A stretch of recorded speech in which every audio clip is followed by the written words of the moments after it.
Salve, salve, investidores! E aí, tudo bem com vocês? No podcast de hoje, no vídeo de hoje, nós vamos falar sobre o Tegar 11, o relatório gerencial de julho de 2020, beleza? Mas antes da gente ir para o vídeo, aquele recado de sempre, né? Lembre-se de nos seguir nas redes sociais, nós estamos presentes no Instagram, no YouTube, no Spotify e no Google Podcasts, beleza? Antes da gente ir para o vídeo, se vocês repararem atrás de mim, eu estou mudando um pouco aqui, eu estou montando um escritório para eu poder é, trazer melhor, na verdade não trazer melhor conteúdo, né, mas para que eu consiga de alguma forma ter um espaço melhor para trabalhar e produzir conteúdos de qualidade para vocês, beleza? Então eu ainda estou passando por algumas mudanças aqui, então é necessário que vocês esperem, né? Quem estiver no YouTube naturalmente vai estar acompanhando esse conteúdo por lá. Então, se esse conteúdo é relevante para você, ou pode ser relevante para alguém, lembre-se de compartilhar com essa pessoa, de nos seguir nas nossas redes sociais e deixar aquele like, porque é muito importante para a gente, beleza?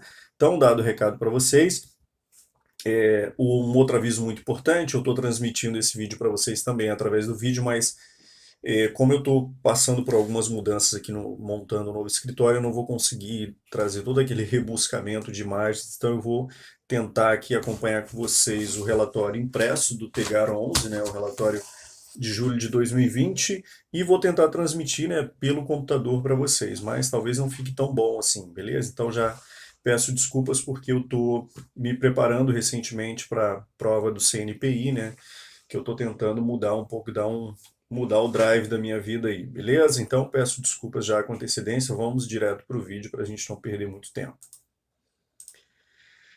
Então vamos lá falar um pouquinho sobre o Tegar 11. O Tegar 11 ele é um fundo de investimento que, para a gente explicar ele, se fosse explicar ele detalhadamente, eu levaria um bom tempo. Então eu vou resumir aqui até utilizando o que o próprio Tegar 11 traz para a gente. Então é um fundo que está cheio de novidades aí, né? Porque ele veio ao mercado recentemente para captar, fazer uma nova subscrição de cotas, beleza? Mas a gente vai falar sobre isso. Então falando um pouquinho sobre o Tegar 11 de acordo com o próprio Tegar 11 que eles trazem aqui, beleza? Então Tegar 11, beleza?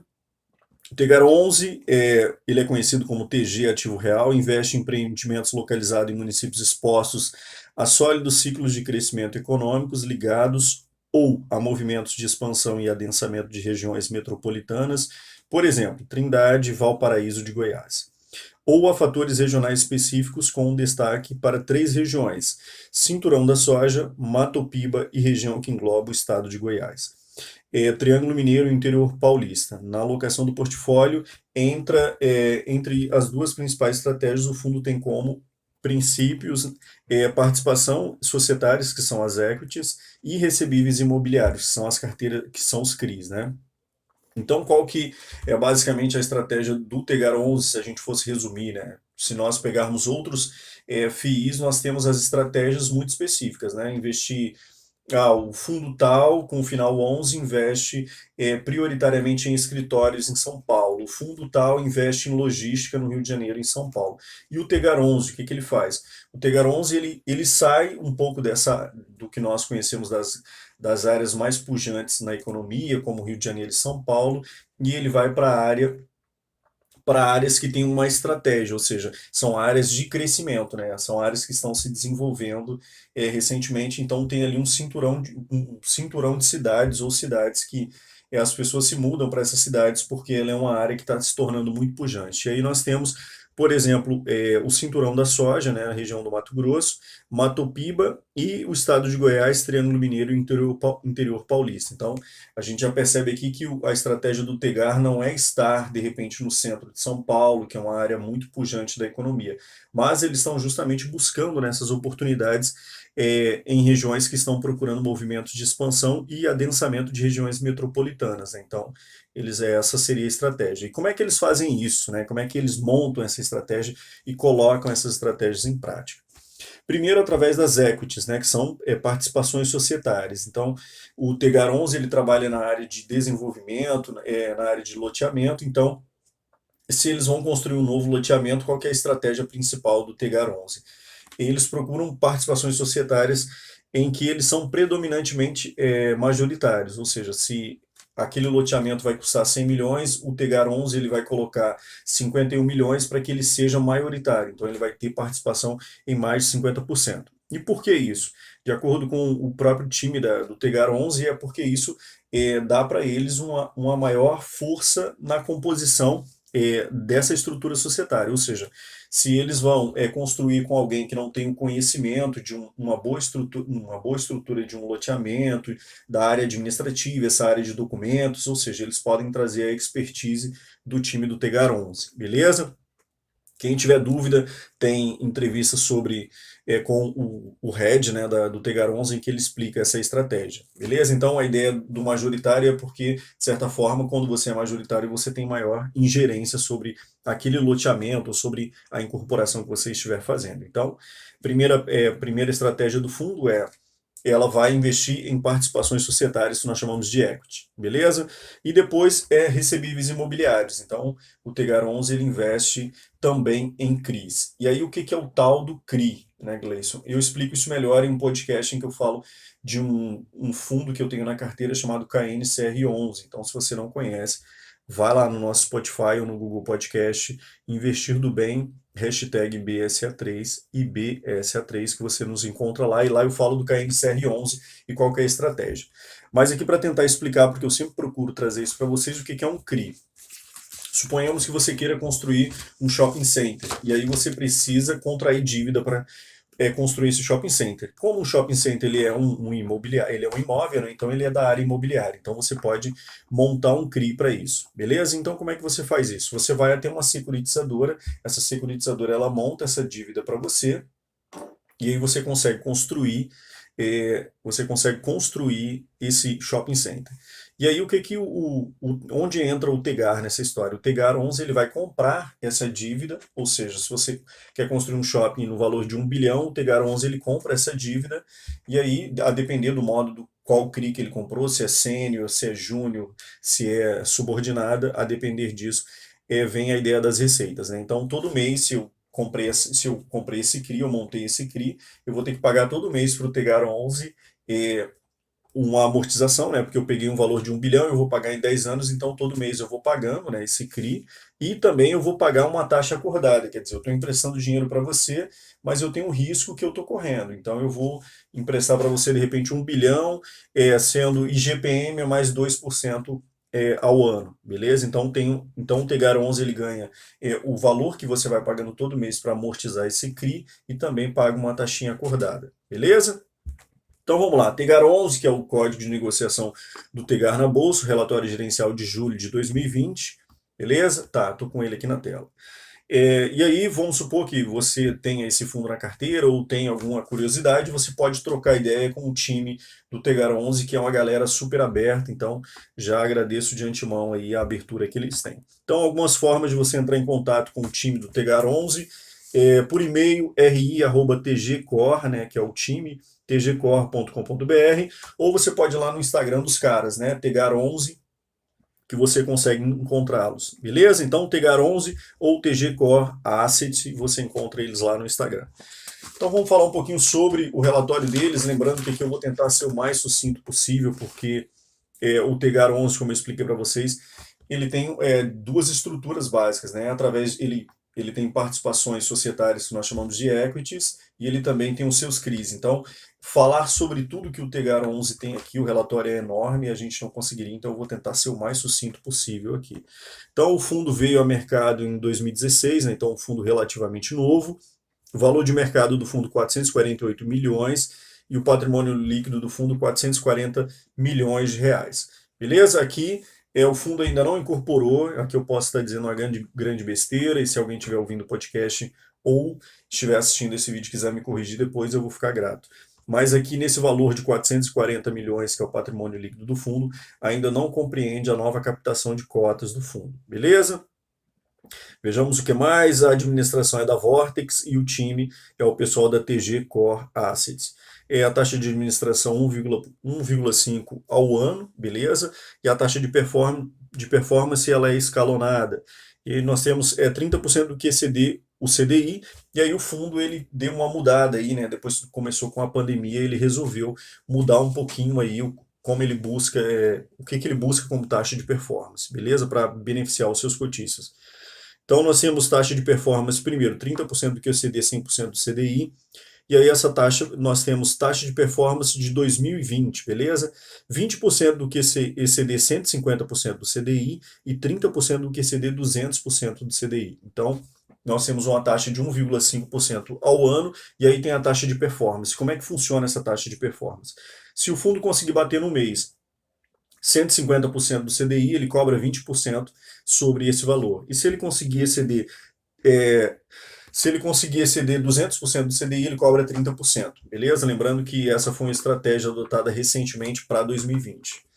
Então vejamos, como é que foi o dividend yield do período de julho. Então, o dividend yield, lembrando, né, é a cotação anual. Nós pegamos dividend yield, é o retorno que o fundo está dando como seus rendimentos ao mês, e nós dividimos isso pelo valor da cota, né, negociada no mercado. Então, dividend yield para julho 0,88%, e aí nós juntamos com a variação do valor da cota no mercado, que foi negativa em 2,63%. Isso dá um resultado negativo, né, de menos 1,77%. Mas quem investe em fundos de investimento imobiliário não investe em um mês para vender no próximo, né? Então, se a gente pegar o acumulado dos últimos 12 meses, né, olhando para trás nos últimos 12 meses, nós temos dividend yield distribuído, né? Então, se a gente pegar a relação valor da cota distribuído pelos rendimentos, né, que o fundo trouxe, nós teremos um dividend yield de 9,29% 9,29% de dividend yield, mais menos 2,16%, que foi a valorização da cota, né? Então, nós teríamos aí, nos últimos 12 meses, uma valorização de 7,1%, beleza? Então, nos fundos imobiliários, né, nós temos duas formas de ser remunerados, por assim dizer, né, usar aspas aqui, pelo dividend yield, né, que eu expliquei para vocês, e também pela valorização da cota. Você comprou uma cota 110 e você vende ela a 150, você teve uma valorização da sua cota aí. Beleza? Então, explicando aqui, que eu já estava quase esquecendo, compartilhando a minha tela com vocês. Beleza? Então, se vocês quiserem ter acesso a esse relatório aqui também, vocês podem usar o QR Code, né? Então, vejamos o que nós temos aqui, passando para a próxima página. A partir de 2011, não, perdão, a partir dessa nova edição, né, de julho, o pessoal do Tegar 11, eles vão disponibilizar para a gente um Land Bank. O que é o Land Bank? É um banco de terras, né? Ou seja, são aquelas áreas que o Tegar 11 compra para ele construir, né, os seus loteamentos ou construir os seus empreendimentos verticais ou horizontais. Beleza? Então, e por que eles disponibilizaram esse Land Bank, né, que é esse banco de terra? Para acompanhamento dos investidores sobre os empreendimentos que ainda não possuem lançamento de vendas e início de obras. Então, se o Tegar 11 comprar de repente um terreno de 200 mil metros quadrados e ele não começou ainda a construir nesse terreno, ele coloca isso no seu Land Bank, ou seja, banco de terras que ele tem para construir. Beleza? Então vejamos aqui, oitava emissão do Tegar 11, como eu disse para vocês, no dia 27 de julho, foi disponibilizado o anúncio das ofertas, regime de melhores esforços. Inclusive, se você não sabe o que é regime de melhores esforços, vai lá no Instagram e no YouTube e deixa nos comentários que a gente explica o que é regime de melhores esforços, beleza? Tá, isso aqui a gente pode pular, ou seja, a gente já sabe, né? Se você está ouvindo esse podcast ou vendo esse vídeo, saiba que o Tegar 11 está encerrando, né, a sua oitava emissão de cotas. Vejamos o que mais, monitoramento de empreendimentos. E aí, conforme a DRE do fundo, né, o demonstrativo de resultados do exercício do fundo, tivemos a maior receita de equities, né, ou seja, são as sociedades de propósito específico, né, que o time do Tegar 11 se junta para produzir, né, para construir os seus imóveis. Tivemos a maior receita dos equities de loteamentos desde o seu início, R$ 2.306.000. Beleza, vejamos o que mais. Em linha com a diversificação do nosso portfólio, realizamos esse mês a aquisição de 2 condomínios fechados de alto padrão. Um deles é o Portal do Sol, Portal do Sol Green e Portal do Sol Garden, beleza? Ambos localizados em Goiânia. Então entraram aí, né, para o portfólio mais 2 ativos para o fundo. Além desses 2 empreendimentos, como parte da transação, haverá o desenvolvimento de mais 754 lotes de uso misto, externo aos 2 condomínios fechados. Então eles compraram esses 2 condomínios e fora desses condomínios eles vão produzir ainda mais 754 lotes.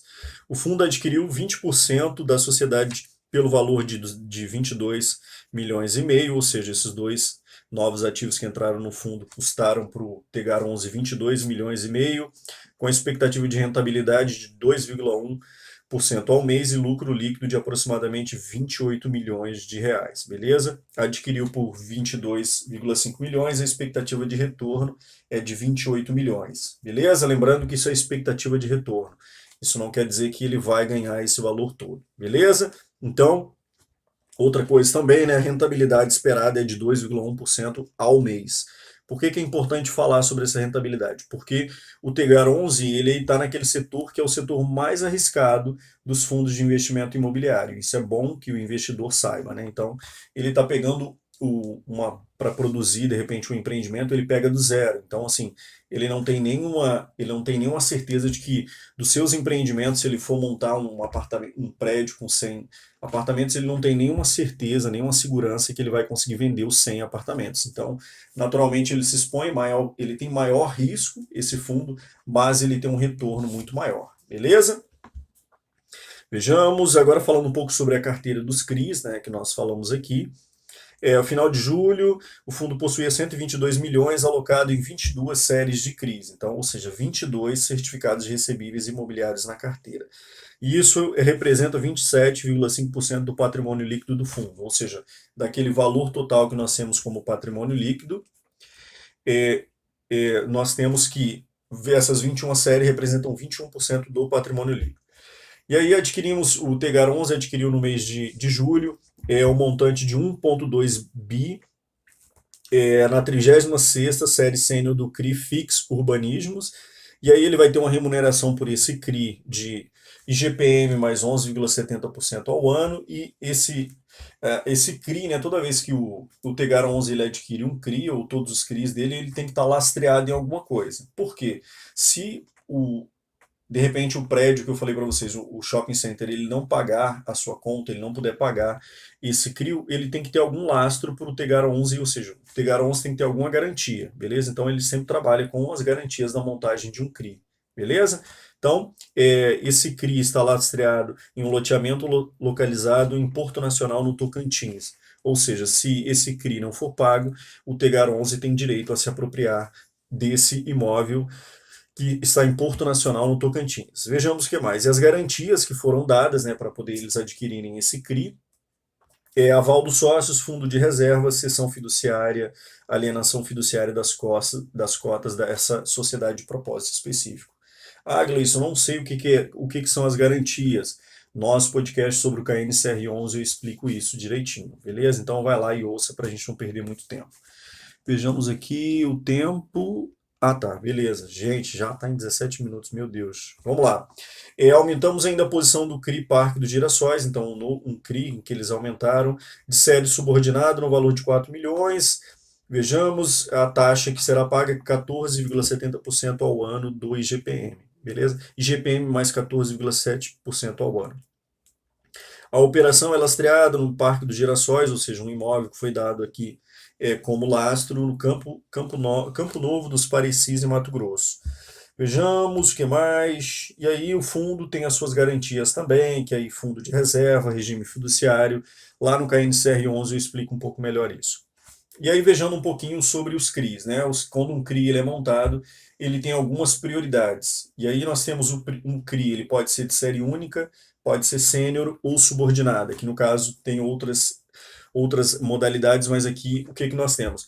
Desses 21 CRIs, nós temos que 30% são sênior, 27% são subordinadas e 21% são únicas, beleza? E aí, explicando basicamente para a gente não perder muito tempo. Um CRI que possui a categoria sênior, ele tem prioridade nos recebimentos. A subordinada, como o nome já diz, é subordinada. Então, primeiro recebe sênior, depois recebe subordinado. Em um caso hipotético de deterioração, caso as pessoas, quem esteja com aquele CRI, de repente, se ele estiver lastreado em um empreendimento, as pessoas pararam de pagar, né, os seus aluguéis, ele vai se deteriorando, e aí a categoria sênior, que é a maior exposição do fundo, ela tem prioridade nos recebimentos, e a subordinada vem depois. Indexador, nós temos que esses CRIs, 35% estão indexados ao IPCA, 62% ao IGPM. E aí tem localizações desses CRIs, né, que são no Brasil, ao redor do Brasil, no Brasil, né. Nós temos Rio Grande do Sul, 14%, nós temos Goiás, nós temos Mato Grosso, Paraná, São Paulo, que tem a sua maior concentração dos CRIs, 38%. 16% na Bahia, beleza? Aqui eu estou tentando correr um pouquinho para vocês. Vejamos aqui o que nós temos mais. Vejamos aqui. Média ponderada pelo tamanho de exposição desses CRIs aqui que nós temos. E aí nós temos, deixa eu ver aqui. Aí nós temos duas contas aqui que entram que ajudam, né, a gente a mensurar a ideia de porque o que funciona? O Tegar 11 ele vai produzindo seus imóveis e ele vai vendendo esses imóveis e ele também vai devendo, ele vai devendo pelo que ele está construindo. Então, para construir um prédio, naturalmente você construiu de repente 50% do prédio e você começa a vender as unidades. Então, por um lado entra dinheiro e por outro lado sai dinheiro, porque o Tegar 11 ele tem que continuar aportando para produzir esses imóveis. Então, existe uma razão de fluxo mensal e uma razão de saldo devedor. Então, razão de fluxo mensal é o que está entrando no caixa do Tegar 11, razão de saldo devedor é o que ele está devendo. Aqui eu estou dando uma resumidona do negócio. Então, razão de fluxo mensal, 317%. Então, ou seja, mais de 2 vezes, né, que o Tegar 11 tem de razão de fluxo mensal. E razão de saldo devedor, 227%. E aí, explicando um pouquinho aqui, tentando explicar para vocês muito rápido. Razão de fluxo mensal e razão de saldo devedor. Na média ponderada pelo tamanho das posições, as operações possuem valor presente dos recebíveis trazidos às suas respectivas taxas mais de 2 vezes superior à razão do saldo devedor, beleza? Que é a razão de fluxo mensal. E o volume de recebimento das carteiras dos empreendimentos laço das operações é mais que 3 vezes superior às parcelas mensais devidas aos credores, beleza? Então, basicamente é isso, né? De um lado, o Tegar 11 recebe dinheiro e de outro lado ele paga para construir os imóveis. Vejamos aqui, nós temos, falando um pouquinho sobre o único shopping center que o Tegar 11 construiu do zero, que é o o Paraíso Mega Center, PMC. E aí, para eles trazer mais atratividade para esse shopping center que eles possuem, eles fecharam um contrato com o pessoal da Smart Fit, né? Que a Smart Fit é uma academia bastante conhecida no Brasil e ela é na modalidade low cost, né? Você não paga um valor muito absurdo e você tem acesso à academia. Beleza? E lembrando que o PMC é um shopping que está em fase de amadurecimento. Então, diferentemente de FIIs que nós conhecemos bastante bem, como o VISC 11, HGBS 11, perdão, eles são fundos de investimento imobiliário que compram shoppings já performados e, de certa forma, que já amadureceram. Então, já passaram daqueles primeiros anos ali em que o shopping precisa se consolidar na região. Nesse caso aqui, nós temos o PMC, o Paraíso Mega Center, que ele ainda não amadureceu. Então é importante lembrar que ele ainda tem esse risco, né? Ele precisa amadurecer. Vejamos o que mais.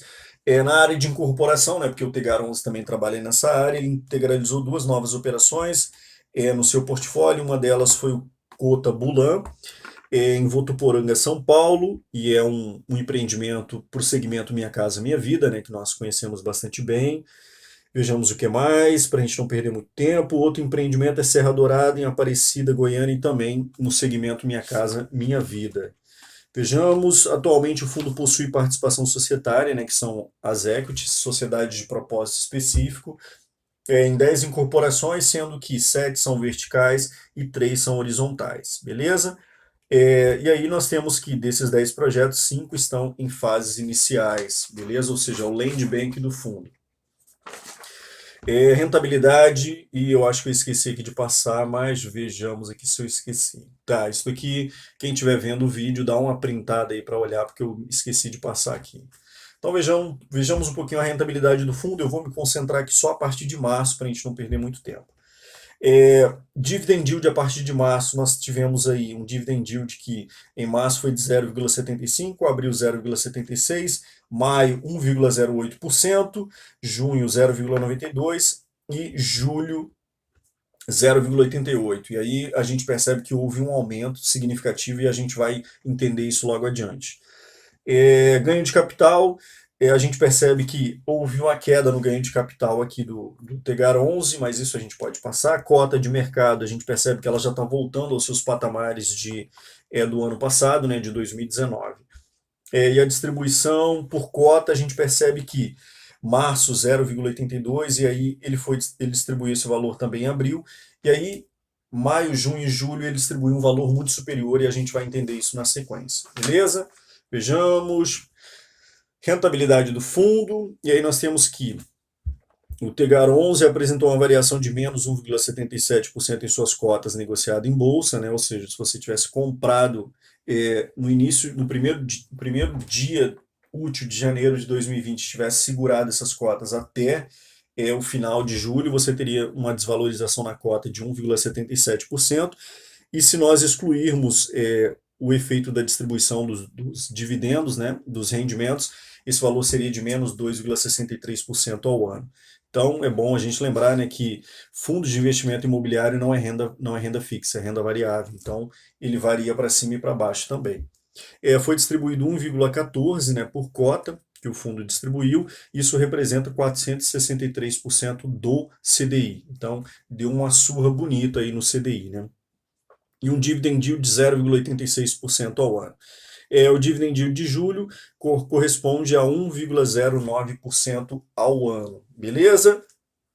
Então o fundo desde o início rendeu 51% ao ano e se a gente for comparar isso com o CDI, 271% do CDI. Vejamos o que mais. Rentabilidade do fundo desde o início, R$ 11,54, como a gente pode ver aqui, né? Vamos passar para a próxima página, para a gente não deixar esse negócio grande demais.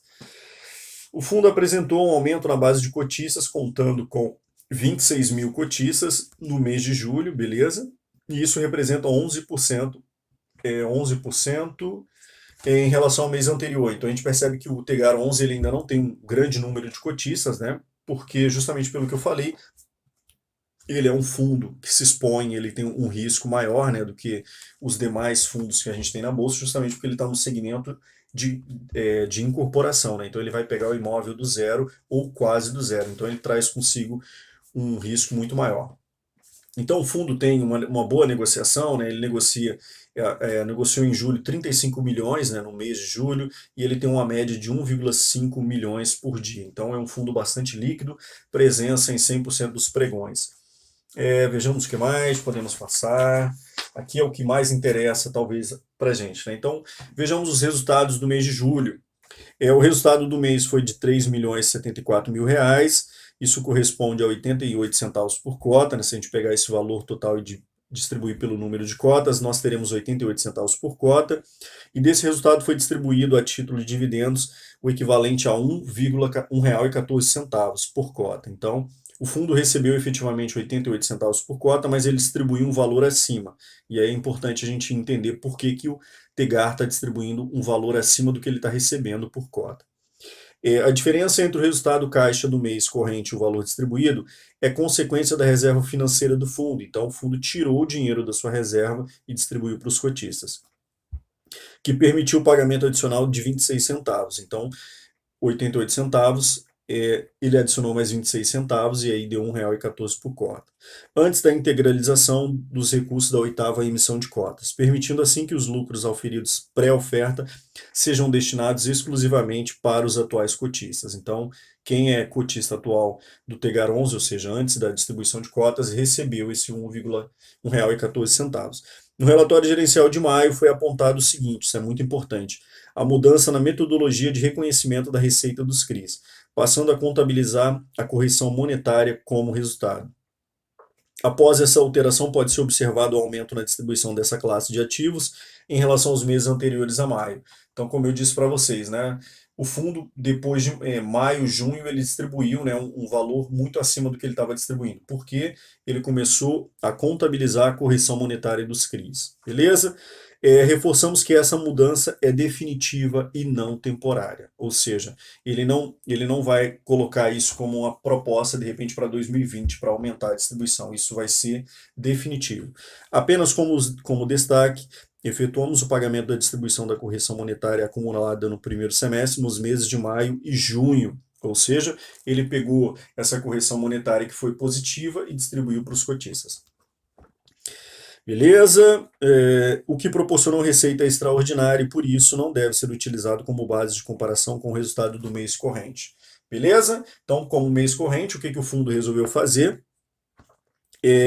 Ele pegou a reserva financeira para o mês de julho e distribuiu para os cotistas, mas maio e junho foi um caso diferente. Então ele pegou a valorização da correção monetária dos CRIs e distribuiu para os cotistas, e essa valorização foi referente ao primeiro semestre. Beleza? Então fica aí dada essa dica para você que está olhando esse rendimento gordo aí do Tegar 11 e está, nossa, que maravilha, eu vou comprar esse negócio aqui. Beleza? Então vamos lembrar que tem esses adendos aqui.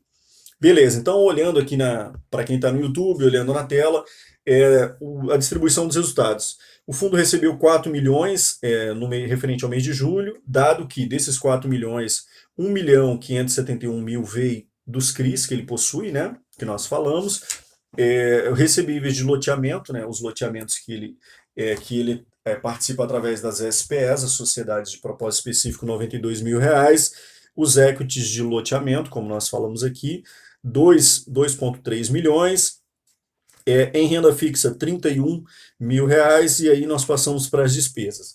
Despesas menos R$ 927 mil, dado que 43 mil taxa de administração pagos para a Vortex, né? A taxa de gestão, que é R$ 401 mil, que é o time do TG Core, quase não saiu. Vejamos o que mais, comissão 10 mil, outras taxas de despesa 471 mil. E aí você olha e fala assim, Gleison, pelo amor de Deus, outras taxas de despesas 471 mil. De onde eles tiraram esse dinheiro todo para poder... Por que é que eles apareceram com esse valor absurdo aqui? E aí o time do Tegar 11 explica para a gente de onde saiu esse valor. Para fins de esclarecimento, destacamos que a rubrica Outras Taxas, Despesas refere a gastos com taxas bancárias, distratos, encargos jurídicos e cartórios, impostos e taxas com órgãos reguladores, dentre outros gastos não recorrentes, então é o valor não recorrente, beleza? Tivemos um incremento devido ao pagamento dos custos da oitava oferta de subscrição de cotas, né, que serão ressarcidos após o seu encerramento. Beleza? Então esse valor absurdo aqui, esse valor super alto, ele é referente a isso que nós falamos aqui. Então se nós pegarmos receita menos despesa, 3 milhões e 74 mil, rendimento distribuído 3 milhões e 950 mil reais, e nós já falamos sobre isso. Aqui nós temos no lado direito, nós temos detalhamento do resultado do primeiro semestre, detalhamento do resultado do segundo semestre. Então quem tiver interesse aí pode dar uma olhadinha. Receita por tipologia, como nós temos no lado direito da tela, nós temos que 39% vem dos CRIs e 58% vem das equities do Tegar 11. E aí nós temos 3% que vem de recebíveis e renda fixa, beleza? Receita por tipo de empreendimento, 58% são equities, 39% são CRIs, e aí depois nós temos 3% que vem de loteamentos e de renda fixa, beleza? Lembrando que esses são resultados do primeiro semestre, que aí nós temos um asterisco aqui, que o Tegar 11 explica para nós outros. Depois, o que nós temos aqui? Vejamos. Beleza, para não ficar tão grande esse podcast, esse vídeo, eu acho que nós podemos parar por aqui. Naturalmente, quem investe no Tegar 11 tem que ler todo o relatório, onde o time do Tegar 11 ele faz o monitoramento dos seus loteamentos, dos seus empreendimentos, se o fundo está conseguindo ter a sua taxa de retorno esperada nos imóveis que ele investe, se a porcentagem do que eles projetaram de vendas dos seus imóveis está acontecendo na proporção certa. Então, como são muitas equities, como são várias equities, vários CRIs, então é necessário que o investidor, né, ou a pessoa interessada faça essa análise. Aqui eu tentei trazer um resumo mais ou menos do Tegar 11, beleza? Então, se você gostou desse conteúdo, se você gostou desse podcast, se você está no YouTube e gostou desse tipo de conteúdo, deixa aí nos comentários para mim, para eu saber se você tem Tegar 11 na carteira, se você participou da oitava emissão de cotas, né, subscrição de cotas. Eu, inclusive, participei naturalmente. Então é um FII que eu acredito bastante, eu conheço relativamente bem o fundo porque eu estudei bastante, eu tenho contato, para minha felicidade, direto com o time do Tegar 11, que aí vez ou outra eles podem me ajudar. Então, eu espero que vocês tenham gostado desse podcast. Lembrando, é muito importante, né, o nosso trabalho. A gente faz um trabalho gratuito e de qualidade, mas o que a gente pode ter como retorno de vocês é que vocês compartilhem esse conteúdo para quem tem interesse. Lembra de curtir, né, a nossa página, de nos seguir, né, nas nossas redes sociais. Nós estamos no YouTube, no Instagram, no Spotify, no Google Podcast. E para nos encontrar, investir do bem, hashtag IBSA3. Beleza? Então, pelo podcast de hoje era isso. Agradeço todo mundo e até mais. Valeu!